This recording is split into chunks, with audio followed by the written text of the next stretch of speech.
Hey guys, what is up? It's Dusty here and welcome back to another XRP video. Let's take a look at this. Said there's no clear lanes, but they do this deliberately. You think they deliberately leave these gray areas? Oh, absolutely. Because if you provide guidelines, what do entrepreneurs and companies do, Charles? They meet those guidelines. When you keep it uncertain, it gives you options for him to continue to engage in regulation by enforcement, right? That's how he's doing it. I went on record to say that, to predict that he's going to sue an exchange or two by the end of this year and claim that they're selling unregistered securities other than Bitcoin, but he won't tell you which ones are securities. Right. You know, that's the problem. Right. And it's hard to be ignorant of a law that if the law doesn't exist. Exactly. Absolutely. It's one thing to say, okay, I didn't know, and it was on the books, but it's really despicable. It's disgusting, really, is what it is. He keeps going on record to saying these exchanges are selling securities. And then you ask, well, which ones? And he won't say, because now we know from his comment that you just asked me about, he's going to go with they're all securities except for Bitcoin, which makes this Ripple XRP case extremely important. So this is something that I said earlier today in a video, right? Where I said, I think XRP is going to be the first properly regulated crypto in the US.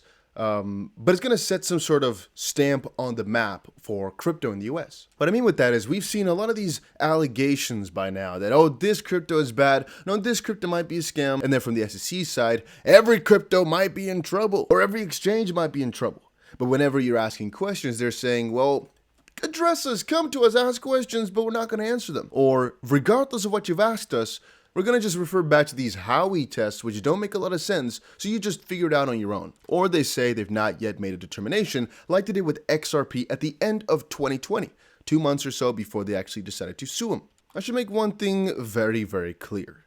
There's this misconception out there in the crypto space that XRP and Ripple are the same thing. I'm not sure exactly where people get this notion from, but XRP doesn't have a CEO and a key. His XRP has actually not been classified as a security by any regulator in any jurisdiction anywhere in the world. Fun fact, it's actually been properly regulated in quite a lot of other countries. It's literally the US that's making a lot of trouble out of this, which at the end of the day is stifling a lot of innovation, and I don't think it's actually in the US's best interest to do so, but they've decided to go ahead and go through it this way. Here's one article that I find interesting. SBI CEO says every bank in Japan will use Ripple's XRP by 2025. Now, I'm a little bit skeptical as to whether or not this is his direct quote or whether or not this was taken from what he was saying. As in, he said something and they basically abbreviated to this. So take this with a grain of salt, but we've said it a couple of times before. SBI CEO Yoshitaka Kitao is extremely bullish on XRP. He said before that the price can surely go to $10 per XRP. They're basing a lot of their products on XRP as well. They're even paying out dividends for one part in XRP, and they also have SBI VC Trade going live with XRP soon. Oh, officially it's actually been done a little while ago already, since March. But apparently Ripple's XRP token currently bears further uplifting news as SBI, which is a Ripple enthusiast, has planned to have a few banks in Japan and utilize the token by the 2025 Osaka Expo. So that's pretty cool. But there's another one thing that I think is kind of interesting. One thing a lot of you guys are pointing out, and that I do very often on this channel, is connecting the dots. And there's actually one interesting thing which came out earlier today. Bitcoin Magazine shared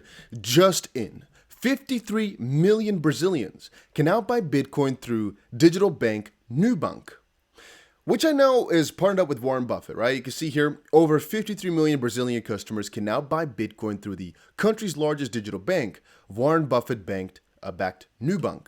Namixios covers the news. It got me thinking though, why have I heard this Nubank so ridiculously many times before? Well, that's where things get kind of interesting. Look back a little bit at a lot of these articles, you can see something right here. Ripple XRP user BexPay partners with Nubank.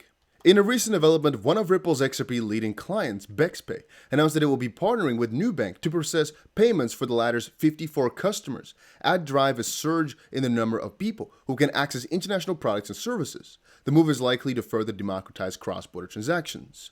XRP token could serve as a potentially high-value investment instrument for the long term. Or here, Ripple expands in Latin America on new deal with Ripple partner Bex. Subject to regulatory approval, the deal includes Bex Banco, foreign exchange, and BexPay. payments. In our previous article regarding Japan and SBI, you can see one little part here.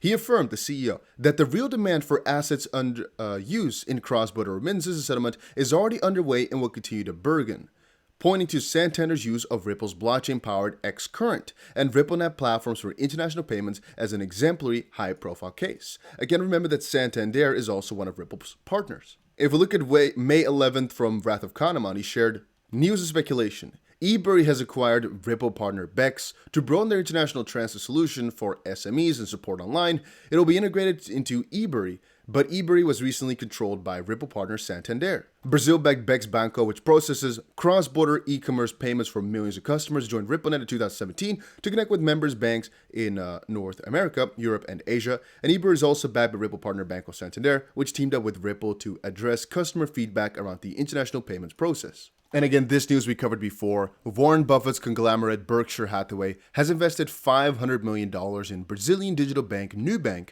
a member of RippleNet, SEC fee Ripple case, yada yada yada. So it's kind of funny how right now Warren Buffett is getting more and more into this crypto realm due to some of the, I guess, companies that they have a big stake in. So he can be as negative towards crypto as he wants to be, but he invested last year a lot of money into this with the idea, because again, it's been announced for a long while, that they're getting more and more into crypto. I think even that they invested more, right? Let's see. According to CNBC, the holding company invested $500 million in June of last year, acquired 30 million shares for $250 million as it went public in December, and recently doubled down with a $1 billion investment in Brazilian Fintech.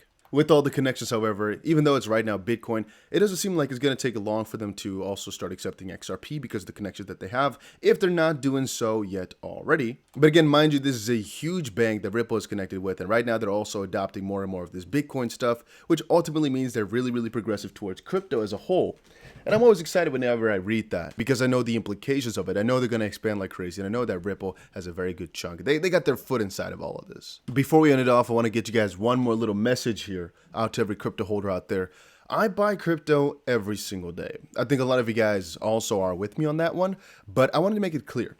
There's not one crypto that will survive the whole storm, and at the end of the day, I personally think it's better to invest in, let's say, 20 different cryptos that have a good chance of doing it well than one crypto and basing everything upon that one, purely because you don't know what's going to happen. Regarding Ripple/XRP, for example, there is a chance they're going to lose, for example, or there is a chance that XX, think of something, there's always a chance. Now, by splitting it up, for example, into XRP and XLM, you're already mitigating the risk that one of them does bad, or I guess in case one of them does bad. What I mean with that is, even though hypothetically speaking, right, you would make more money, no, this is just realistically, you would make more money by just investing in one of them if it does well, the chances of complete failure are an option, and we want to minimize that. So I often get myself a list of cryptos that I want to buy, and I go in sequence. So I either buy a little bit of every single crypto every single day, or I just do, okay, today I'm buying some XRP, tomorrow I'm buying some ADA. For example, fun fact, today I bought a little bit of Cardano, ADA, and I bought a little bit of BIT. The main reason I buy BIT, as I said before to you guys, is because on the Bybit Launchpad, they're launching tokens on it very often, and it's a very nice thing to have BIT because that means you get more tokens, and usually these are easy 10x opportunities. If you don't have yourself an account on Bybit just quite yet, I honestly recommend you guys to check it out with the link down below because there's crazy amounts of bonuses. You can get yourself some bonuses over on this section right here. Go to the Rewards Hub, and I think that was enough for today's video. So yeah, hopefully you guys all enjoyed it. If you did, make sure you press the like button and subscribe. And mostly just press that like button if you appreciated it. That's good enough for me.